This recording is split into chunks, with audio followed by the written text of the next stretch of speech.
नमस्कार, मैं हूं प्रेम कुमार। प्रेम से बोलो, सत्य बहुमत। आपका स्वागत है। आज हम एक ऐसे विषय पर, एक ऐसे व्यक्ति से आपकी मुलाकात कराने जा रहे हैं, चर्चा करते हुए, जो विषय भी आपको बहुत पसंद आएगा और वो व्यक्ति भी आपको बहुत पसंदीदा लगेंगे, क्योंकि उस विषय की महारत उनको हासिल है। हम पहले विषय बता देते हैं। हम बात करने जा रहे हैं कि क्यों नहीं मतदाता ही मालिक हों, मतदाता ही लोकतंत्र के मालिक हों। इस विषय पर बात करने जा रहे हैं। और ऐसा हम क्यों कह रहे हैं? देखिए, कर्नाटक विधानसभा चुनाव नतीजों पर चर्चा चल रही है। एग्जिट पोल के बाद से ही ये चर्चा तेज है। और कर्नाटक एक ऐसा प्रदेश है जहां कई बार वोट प्रतिशत कांग्रेस का अधिक होता है, सरकार बीजेपी बना लेती है। वोट प्रतिशत कांग्रेस और बीजेपी के अधिक होते हैं और मुख्यमंत्री जनता दल एस के कुमारस्वामी बन जाते हैं। तो ऐसा क्यों होता है? एक बात। दूसरी बात और भी, अभी सुप्रीम कोर्ट ने भी कई फैसले दिए हैं कि दिल्ली में फैसला आया कि एलजी एलजी का मतलब सरकार नहीं। एलजी से मतलब आप वो एलजी फ्रिज और एलजी टीवी मत समझिएगा। मैं लेफ्टिनेंट गवर्नर की बात कर रहा हूँ। लेफ्टिनेंट गवर्नर सरकार नहीं हो सकते। इससे पहले केंद्र सरकार ने एक संशोधन करके लेफ्टिनेंट गवर्नर को ही सरकार बना दिया था। नतीजा, चुनी हुई जो सरकार थी दिल्ली में, अरविंद केजरीवाल जी की पार्टी, आम आदमी पार्टी की सरकार, वो उन पर शासन करने लगी। एलजी के मातहत हो गई सरकार। अब चुनी हुई सरकार को क्या किसी के मातहत होना चाहिए? अब यही बात देखिए महाराष्ट्र में देखने को मिली। राज्यपाल सर्वे सर्वा बन गए। सरकार गिराने में, सरकार बनाने में उन्होंने योगदान करना शुरू कर दिया। एक बार तो सुबह सवेरे उठ करके देवेंद्र फडणवीस और अजित पवार की सरकार बना गए राज्यपाल। बाद में मौका मिला तो एक सरकार को विश्वास मत फ्लोर टेस्ट के लिए कह दिया। और फ्लोर टेस्ट जो है, सुप्रीम कोर्ट ने कहा, राज्यपाल ने जो फ्लोर टेस्ट कहा वो गलत है, स्पीकर ने जिस चीफ व्हिप को मान्यता दी वो गलत है, और सब गलत ही है। तो फिर उस फ्लोर टेस्ट से पहले जो सरकार चली गई वो भी गलत क्यों नहीं है? या जो सरकार चल रही है वो भी गलत क्यों नहीं है? राज्यपाल इतना पावरफुल कैसे हो सकता है कि चुनी हुई सरकार को जब चाहे हटा दे, गिरा दे, बहुमत पूछ ले, अल्पमत बता दे और उसका कोई आधार भी ना हो? सुप्रीम कोर्ट कह रहा है आधार नहीं। यानी राज्यपाल का पद आज चर्चा में है, उपराज्यपाल का पद आज चर्चा में है, और गलत कारणों से चर्चा में है। अपने पावर का बेजा इस्तेमाल करने के कारण से चर्चा में है, और लोकतंत्र पर सवाल के रूप में चर्चा में है। तो इन गंभीर सवालों पर चर्चा करने के लिए हम आपको रूबरू करा रहे हैं।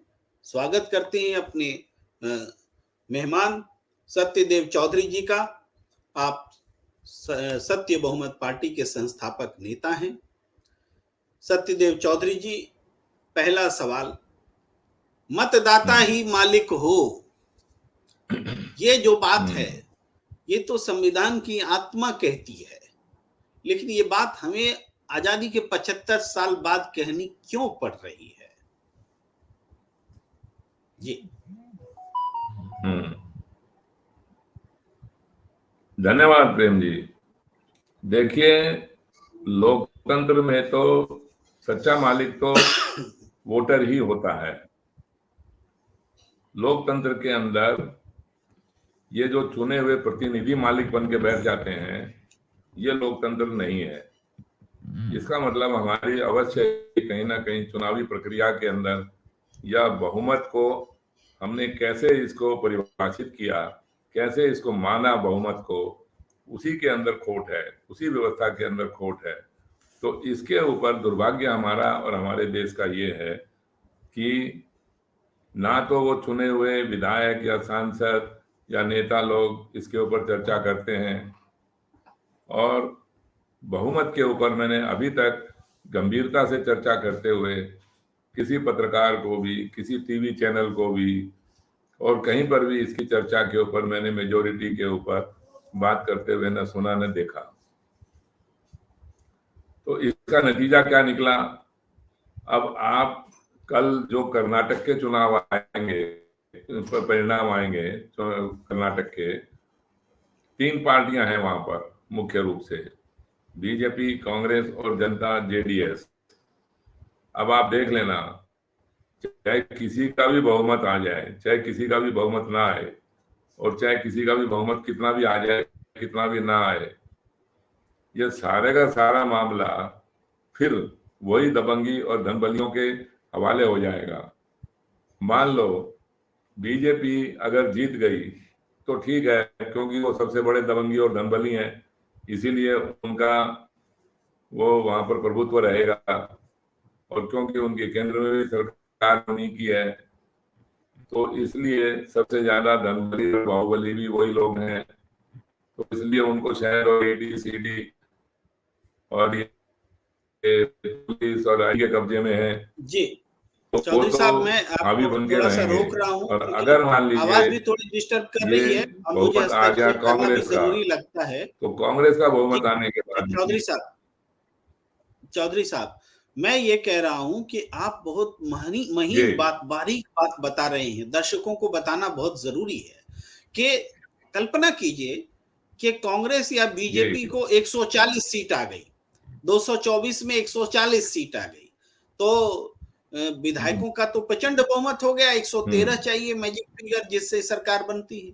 लेकिन फिर भी जी जी ये सरकार स्थायी रहेगी कोई नहीं जानता, ये बात आप कह रहे हैं, क्योंकि इस 140 में लालच से, डरा के, धमका के, किसी और तरीके से डिवीजन किया जा सकता है, उसको तोड़ करके उस पाले से इस पाले में लाया जा सकता है और एक नई सरकार का गठन किया जा सकता है। तो आप बहुत बारीक बात कह रहे हैं कि प्रचंड बहुमत ले लीजिए ना आप, लेकिन सरकार बनाने का जो तरीका है विधायकों के बहुमत वाला, वो उस जनादेश को भी दुत्कारता है, उसको खारिज करता है, जनादेश का अपमान करता है।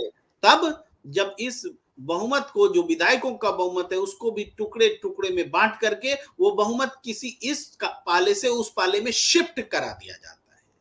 यही बात आप कह रहे हैं। मैंने दर्शकों को समझाने के लिए आपसे हाँ, वक्त ये लिया और थोड़ी ऐसा वीडियो ही भी मैं बोलने दिखा रही थी। जी जी जी जी जी जी मैं ऐसा ही बोल रहा हूँ कि मान लो आप विधायकों का प्रचंड बहुमत जिसको बोलते हो 113 को छोड़ के 140 तक आ गए, तो इस तरीके के उदाहरण तो हमने कई बारी कई स्टेट राज्यों में भी और कई केंद्र सरकारों के सरकार में भी देखा है। अब सवाल ये नहीं है कि विधायकों का प्रचंड बहुमत है या नहीं है, सवाल ये है कि प्रचंड बहुमत हो जाने के बावजूद भी हमारे उस राज्य के या देश के मतदाताओं को एक न्यायप्रिय और लोकप्रिय व्यवस्था, लोकतांत्रिक व्यवस्था क्यों नहीं मिली? सवाल तो ये है, सवाल ये है ही नहीं कि विधायकों का बहुमत कैसा हुआ, प्रचंड बहुमत हुआ, संपूर्ण बहुमत हुआ, पूर्ण बहुमत हुआ, अर्ध बहुमत, इस तरीके का तो इस सवाल, इससे इसका लोकतंत्र का संबंध इसका ज्यादा नहीं है। इसका तो इसकी तो बात सीधी सीधी बात ये है कि हमने लोकतंत्र के अंदर बहुमत की परिभाषा बना ही नहीं रखी। तो जैसे मर्जी बहुमत से आप सरकार बना लीजिए, आप चाहे वो प्रचंड बहुमत होगा, 140 विधायक होंगे या कम होंगे, या जोड़ तोड़ होगी, साठ गांठ होगी, खरीद फरोख्त होगी, कुल मिला के बात यह है कि वो न्याय जो मतदाताओं को मिल जाना चाहिए था चुनाव के बाद में, सरकार का गठन होने के बाद में, वो नहीं मिला, वो नहीं मिला। और इसका प्रमाण तो आपके सामने है पिछले 75 सालों से। कितने ही बार एक ही पार्टी के कितने ही बार सरकार बन जाने के बावजूद भी, कितना भी प्रचंड बहुमत आ जाने के बावजूद भी, अब क्या हमारी राजनीति की व्यवस्था है आप देख लीजिए। इसको तो प्रमाणित करने की आवश्यकता ही नहीं है। इसका मतलब यही है कि हमारा जो बहुमत का फार्मूला है, जो बहुमत बनाने का जो तरीका है, वो ठीक नहीं है। उन सांसदों या विधायकों के बहुमत से सरकार बनाते ही क्यों है? ये जब इसका जी कोई कानून नहीं है, मैं इसका कोई संविधान नहीं है, तो हम इसी इसका बात को एक एक प्रश्न के रूप में रख रहा हूं। हमने जी लिख रखा है कि लोकतंत्र में मतदाता ही मालिक हो, जी लेकिन कैसे हो? कैसे हम्म लोकतंत्र में मतदाता मालिक हो? हमने देखा हम्म कि हम्म मतदाताओं ने जनप्रतिनिधि चुने, सांसद और विधायक चुने। वो सदन में उनका प्रतिनिधित्व करते हैं, सरकार बनाते हैं और इसीलिए हम्म पावरफुल हैं। जो सरकार बनाएंगे वो पावरफुल हम्म होंगे। तो ये हम्म पावरफुल जो जनता का पावर कुछ विधायकों और सांसदों में आ गया, जनता ने जिनको पावर दिया और उन्होंने हम्म जो सरकार बनाई, वो हम्म इतना इधर से उधर होने वाला रहा, भ्रष्टाचार को हम्म बढ़ावा देने वाला रहा, गठबंधन की भ्रष्ट राजनीति को मजबूत करने वाला रहा कि हम्म जनता का जो मतदाता मालिक था, जिसने सांसदों विधायकों को भेजा सरकार बनाने के लिए, वो सरकार बनाने की प्रक्रिया से ही खुद दूर हो गई। जनता हम्म जनता खुद हम्म सरकार बनाने की प्रक्रिया से दूर हो गई और ये सांसद विधायक हम्म अपने हाथ में उस पावर को ले गए। इसी पावर को हम्म, खत्म करने की तो बात आप कह रहे हैं। जी जी। तो देखिए, ये तो एक बोलने की बात हुई ना, आपको भ्रमित करने की बात हुई कि मतदाता ही देश के भविष्य का भाग्य निर्माता है। ये तो बोलने का झूठा नारा, लुभावना नारा गढ़ दिया आपने। कहाँ है मतदाता? मतदाता उसका निर्णय कहाँ करता है? जब जिस राजनीतिक व्यवस्था में मतदाताओं के प्रतिशत की कोई आवश्यकता नहीं, कितने वोट लेके कोई जीतेगा इसका नहीं पता, कितना प्रतिशत कम से कम मतदान होना चाहिए ये भी नहीं पता, इसकी भी कोई सीमा नहीं है। तो मतदाता तो देखिए एक नाटक है। एक नाटक के अंदर मतदाता एक ऐसी भूमिका में आता है जो एक बारी थोड़े से टाइम के लिए आया और फिर अदृश्य हो जाता है। फिर उसके बाद में मतदाता की कोई भूमिका नहीं है, मतदाता का कोई इसमें लेना देना ही नहीं है। आप मुझे बताइए जी कि सरकार बन जाने के बाद में या चुनाव हो जाने के बाद में मतदाता का क्या महत्व है? आज तक आपने कहीं देखा कि पिछले 75 सालों के अंदर कि मतदाता बीच के अंदर कहीं पर भी कुछ कर? मतदाता तो खाली केवल अगर कहीं बहुत ज्यादा रोष में या गुस्से में आते हैं मतदाता, तो किसी सड़कों पे खड़े होकर आंदोलन कर लो, प्रदर्शन कर लो और कोई भूख हड़ताल करके अनशन करके बैठ जाओ और पुलिस के डंडे खाने शुरू कर दो। मतदाता तो खाली इसीलिए है।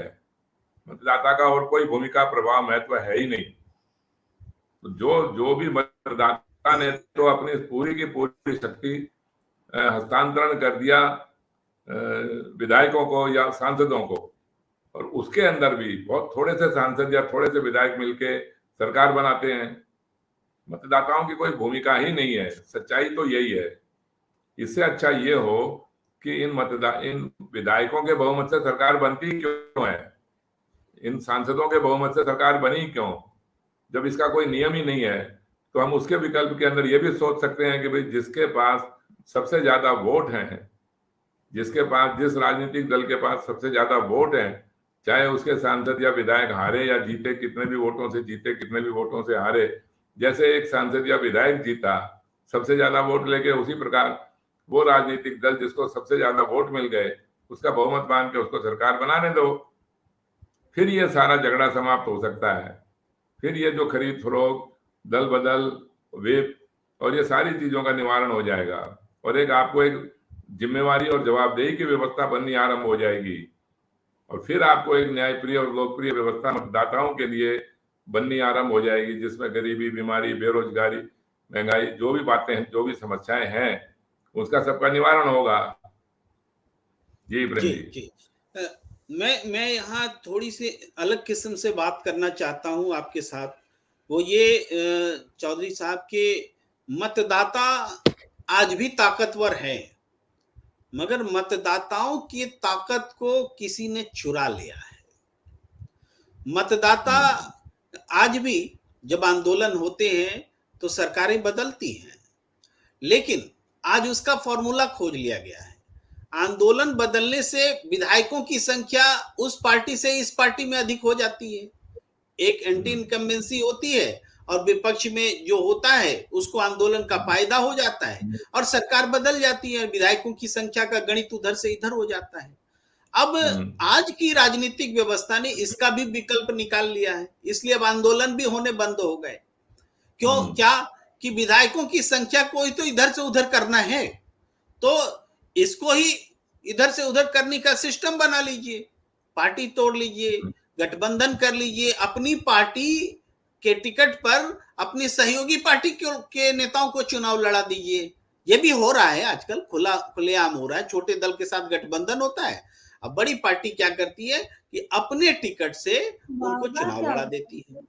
तो इस तरीके से हम ये देखते हैं कि मतदाता ताकतवर होते हुए भी अपनी ताकत को किसी और के हाथों इस्तेमाल होने दे रहा है। मतदाता के पास विकल्प नहीं है, क्योंकि मतदाता फैसला तो दे देता है, जनादेश आता है, लेकिन उस जनादेश को इधर से उधर करने की ताकत चूंकि विधायकों में निहित है, पार्टियां उसका नियंत्रण करती हैं और कभी कभी विधायक भी पार्टी का नियंत्रण करने लगते हैं।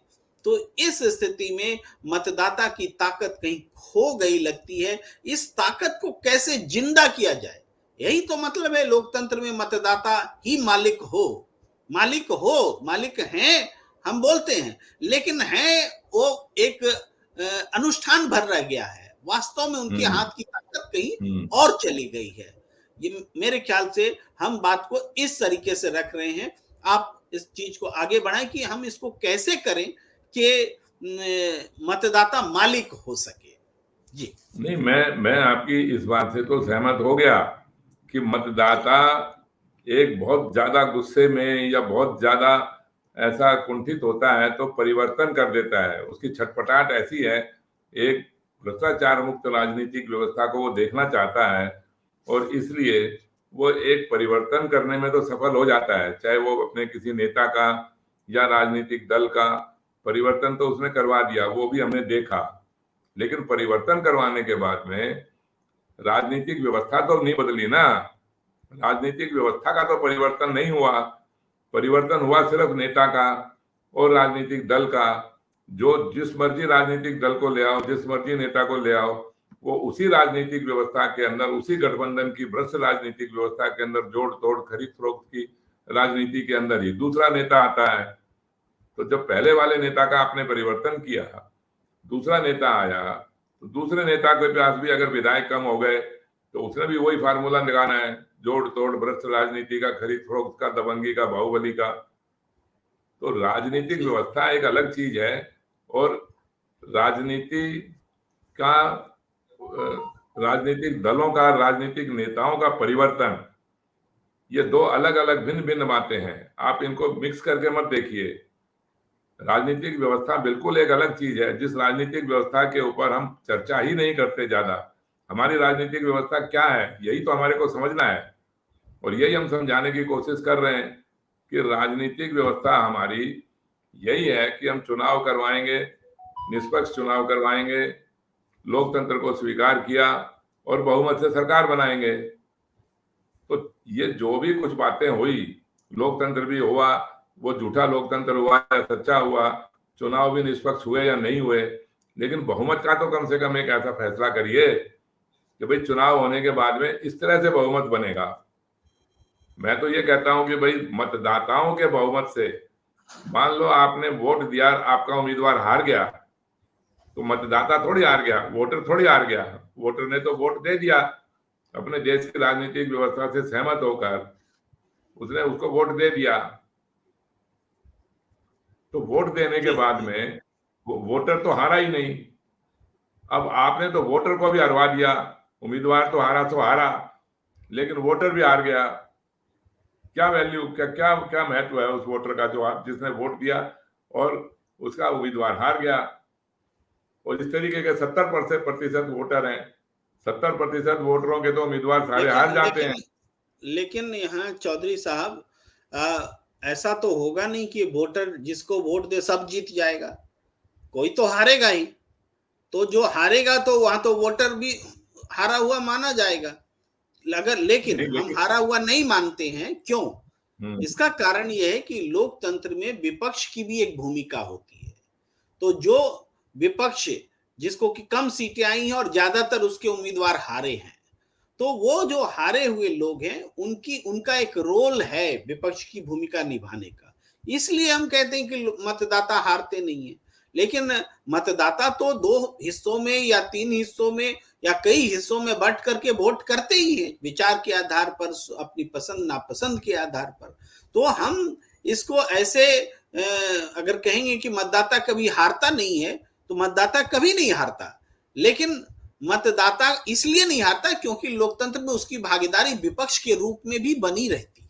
जी नहीं, लेकिन मान लीजिए ऐसे मतदाता का, उसके वोट का क्या हुआ कि जिसके वोट से ना तो पक्ष बना ना विपक्ष बना, उसके वोट से ना तो सत्ता वाला कोई जीता और ना विपक्ष वाला जीता। ऐसे वोटर का आप क्या करोगे? ऐसे वोटर कितना प्रतिशत वोटर है, इसका कोई सर्वे करवा लीजिए। और मैं जब ये कहता हूं कि भाई मतदाता के बहुमत से सरकार बनेगा, तो चाहे वो किसी प्रकार के भी मतदाता है, किसी प्रकार का भी वोटर है, चाहे उसने सत्ता को वोट दिया, विपक्ष को वोट दिया, या उसके वोट से सत्ता पक्ष बना या विपक्ष बना, या उसके वोट से सब कोई कुछ नहीं बना, तो भी हम उसके वोटर की तो गिनती गिन रहे हैं। उसने किसी ना किसी को तो वोट दिया है ना। और अगर उसके वोट को हम महत्व दे रहे हैं, उसके वोट के बहुमत को हम बहुमत मान रहे हैं, उसके वोट को हम गिनती में जब जोड़ेंगे, फिर तो उसका महत्व बना ना। जी हम यहाँ आप ठीक कह रहे हैं। जी सत्य बहुमत की राजनीति में प्रेम जी, एक भी वोटर हारा हुआ नहीं होगा, ये मेरी गारंटी है। आप जैसे मर्जी चर्चा करके देख लीजिए। सत्य बहुमत की राजनीति में जब मतदाताओं के बहुमत से सरकार बनेगी, एक भी वोटर नहीं हारेगा, तब जाके वोटर शक्तिशाली बनेगा, तब जाके वोटर वो वोट देगा। चौधरी साहब, उस समय भी जो मतदाता हारा हुआ नहीं है, उसका आधार यही होगा कि सत्ता के अलावा विपक्ष में भी उसकी भूमिका होगी। देखिए, सत्य बहुमत की सियासत हो जाए, राजनीति हो जाए, उससे व्यवस्था बन जाए, उससे सरकार बन जाए, तो उससे क्या है कि जिस पार्टी को सबसे ज्यादा बहुमत मिले, सबसे ज्यादा मतदाताओं का वोट मिले, वो सरकार बना लेगी, लेकिन बाकी पार्टियों को जो वोट मिला है, उनको तो विपक्ष का रोल देना ही पड़ेगा। तो हम वहां भी मतदाता को हारा हुआ नहीं बोलेंगे। मतदाताओं की भूमिका विपक्ष के रूप में है। बहुमत वाली मतदाता सरकार बना रहे हैं, और वो मतदाता जो कि अलग राय रखते हैं, वो विपक्ष की भूमिका में है। यही तो है परिभाषा। जी नहीं, लेकिन मैं तो ये कह रहा हूं कि जो मतदाता के वोट से ना तो पक्ष बना ना विपक्ष बना, विपक्ष तो तभी बनेगा ना। सियासत में तो बनेगा। नहीं, विपक्ष तो देखिए तभी बनेगा, विपक्ष तो तभी बनेगा ना जब उस वोटर के वोट से विपक्ष वाला जीत जाए, सांसद या विधायक बन जाए। मान लो उसके वोट से ना वो सांसद बना ना विधायक बना, उसका वोट कहां गया उस लोकतंत्र के अंदर? मैं ये कहने का प्रयास कर रहा हूं। हाँ, मैं अब लोगों उस बात को थोड़ा सा एलोबरेट करता हूं। आप ये कह रहे हैं कि हारे हुए उम्मीदवार तो ज्यादा होते हैं जीतने वालों की तुलना में। संसद में 543 पहुंचे, उम्मीदवार तो हजारों रहते हैं। उन हजारों उम्मीदवारों को भी तो वोट पड़े होते हैं, लेकिन वो हार करके बाहर होते हैं। वो सत्ता पक्ष के भी होते हैं, वो विपक्ष के भी होते हैं, वो निर्दलीय भी हो सकते हैं, ये स्टेट पार्टी के भी हो सकते हैं और नेशनल पार्टी के भी हो सकते हैं। तो वो हारे हुए मतदाता, उनकी जो भूमिका है, वो आज विधायकों या सांसदों वाली व्यवस्था में नहीं बनती है, वो काउंट नहीं की जाती है। यही आप कह रहे हैं।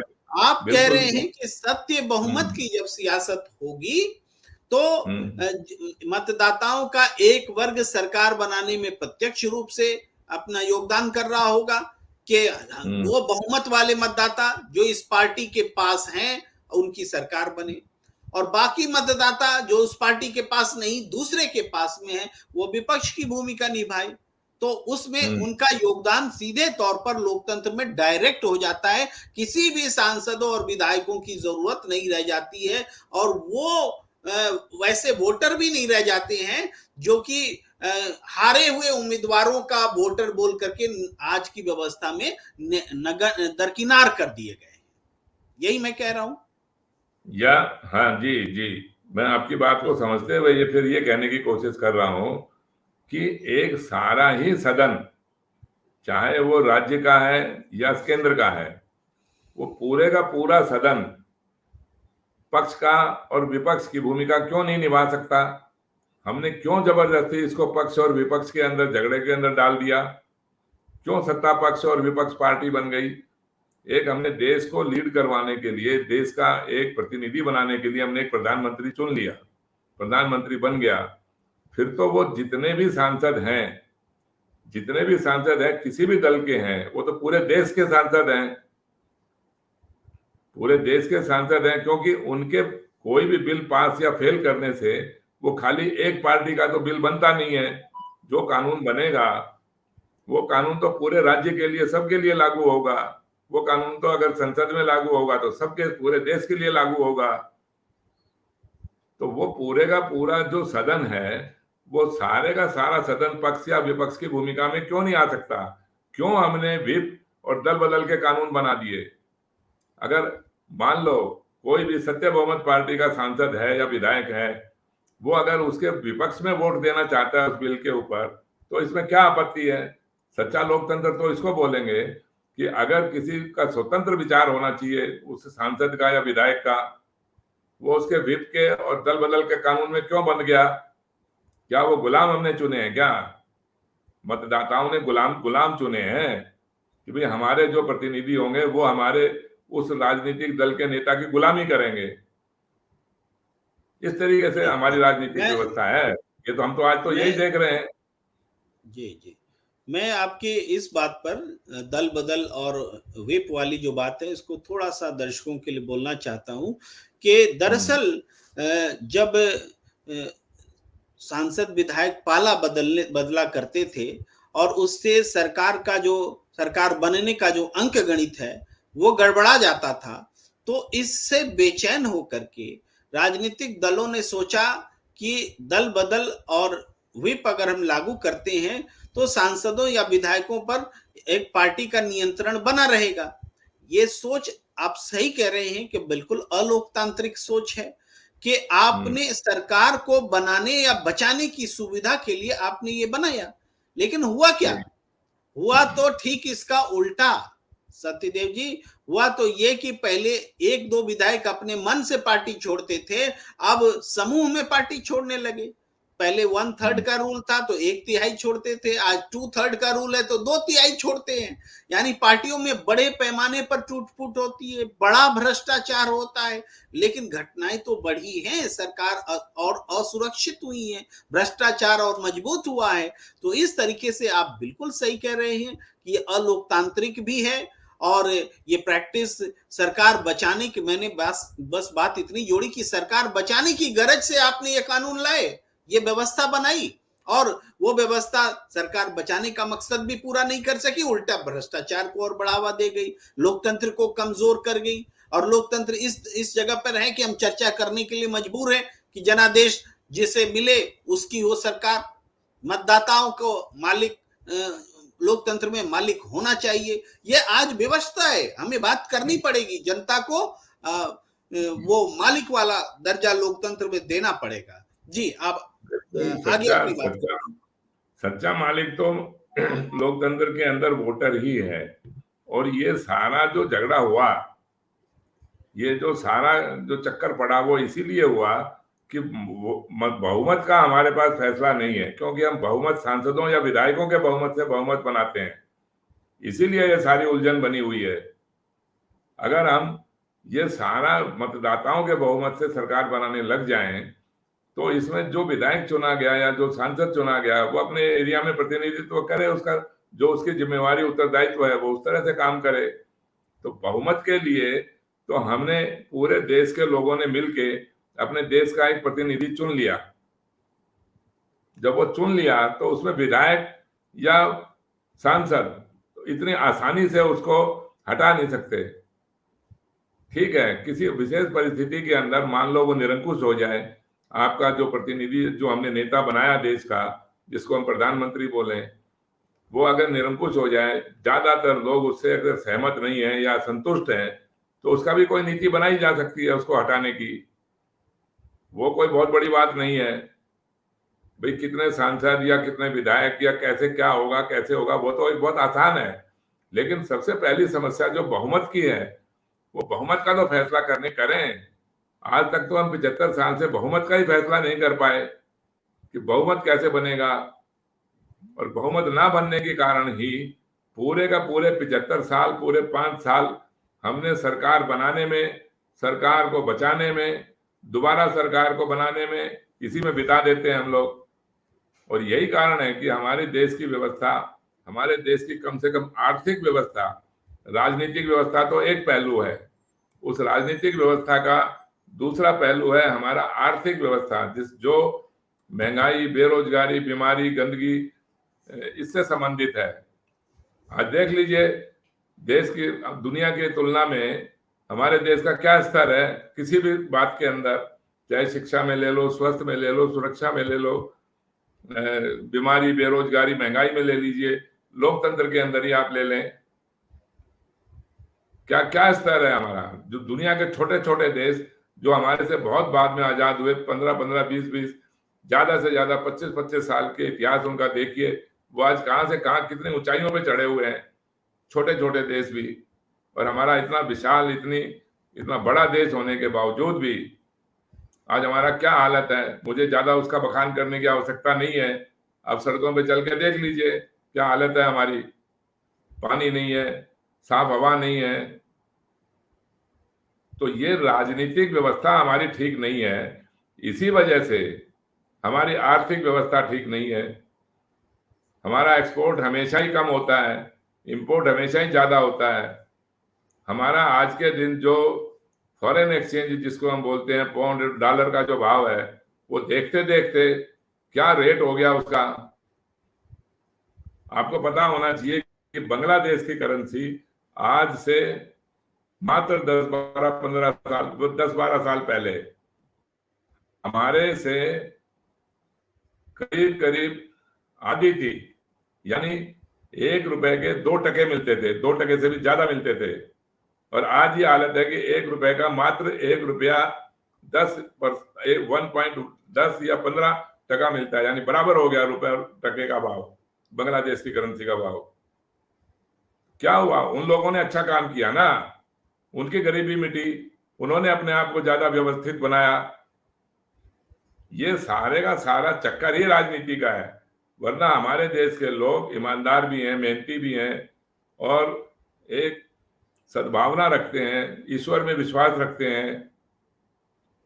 लेकिन ऐसा उलझा दिया सब चीजों को कि पता नहीं कौन सा ध्रुवीकरण करेंगे, कौन सा भगवान की पूजा करेंगे, कौन से पाखंड की पूजा करेंगे। और उससे होना क्या है, किसी भी आप भगवान की पूजा करने से आपके खेत में खेती हो जाएगी क्या? आपको अपने आप मेहनत करनी पड़ेगी, अपने कारखाने में तो आपको मेहनत करनी पड़ेगी। जब तक आप एक्सपोर्ट ज्यादा नहीं करेंगे, खाली इंपोर्ट ही इंपोर्ट करते रहेंगे, तो आपका घाटा तो बढ़ता ही रहेगा हमेशा, हर महीने हर साल बढ़ता रहेगा घाटा। तो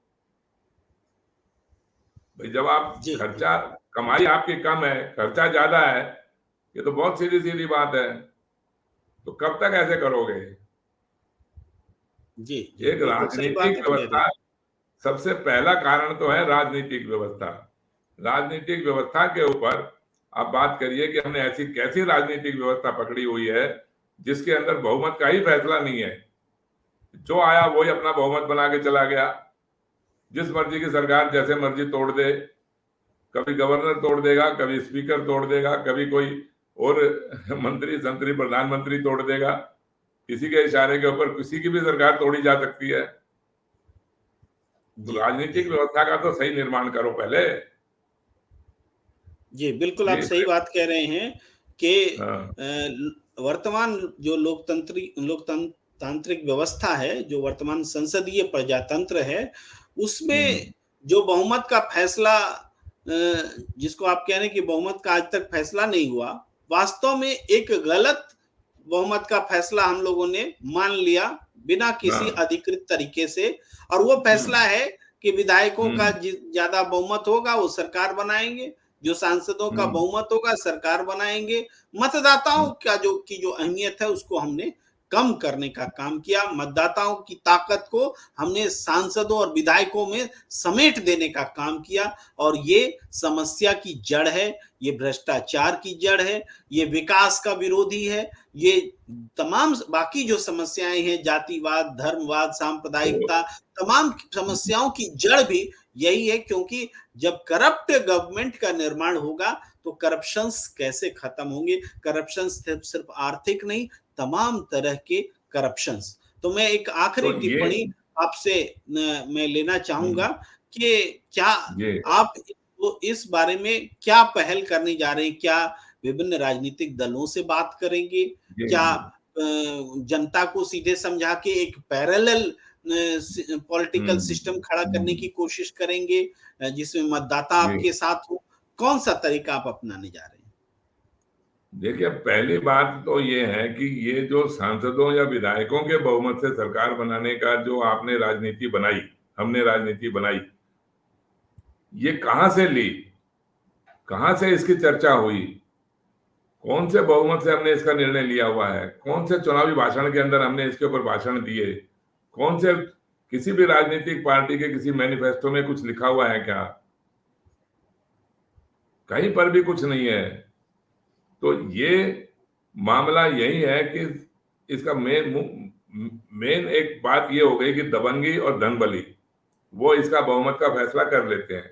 अब दूसरी बात जो आपने कही थी कि इसको हम कैसे करेंगे, तो ये जो राजनीतिक पार्टियां हैं, इनसे हमें बात करने की कोई भी आवश्यकता नहीं है।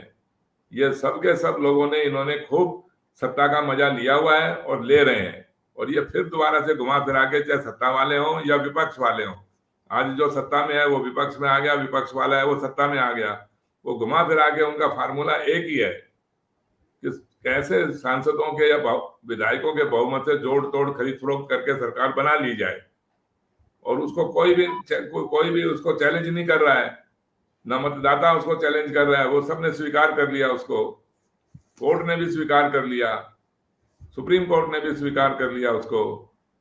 तो सुप्रीम कोर्ट इसके ऊपर टिप्पणी क्यों नहीं करता कि ये बहुमत क्या है ये? तो इसका तो तरीका यही है कि जो हमने सत्य बहुमत पार्टी बनाई, इस पार्टी के आधार के ऊपर मतदाताओं के बहुमत से, वोटरों के बहुमत से हम सरकार बनाएंगे।